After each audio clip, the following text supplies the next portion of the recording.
நாங்க வாழ்ந்து கொண்டிருக்கிற ஒரு சித்தர் யாருன்னா நம்முடைய முதலமைச்சர் ரங்கசாமி அவர் தான். அவர் வாழ்ந்து கொண்டிருக்கிற அவர் சித்தர் தான் சொல்லுவோம். நான் எல்லா இடத்தையுமே சொல்லுவோம். ஏன்னா அவர் எது சொன்னாலும் அப்படியே நடந்துடும். அது மாதிரி ஒரு ஆற்றல் மிக்கவர்.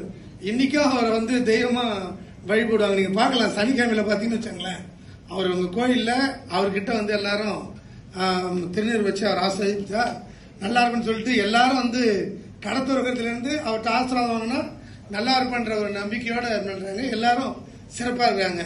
பாண்டிச்சேரி இன்னைக்கு நல்லா இருக்குதுன்னா வாழும் சித்தரை வச்சு நல்லா இருக்குதுன்னு சொன்னா அதுல எந்த ஐயமும் இல்லை.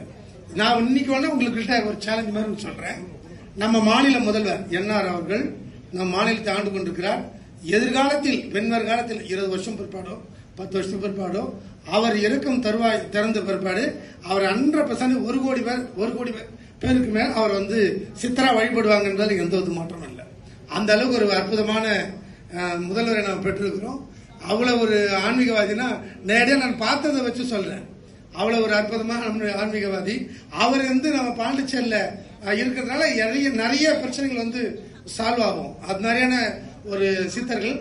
சித்தர்கள் ஆய்வரங்கம் என்பது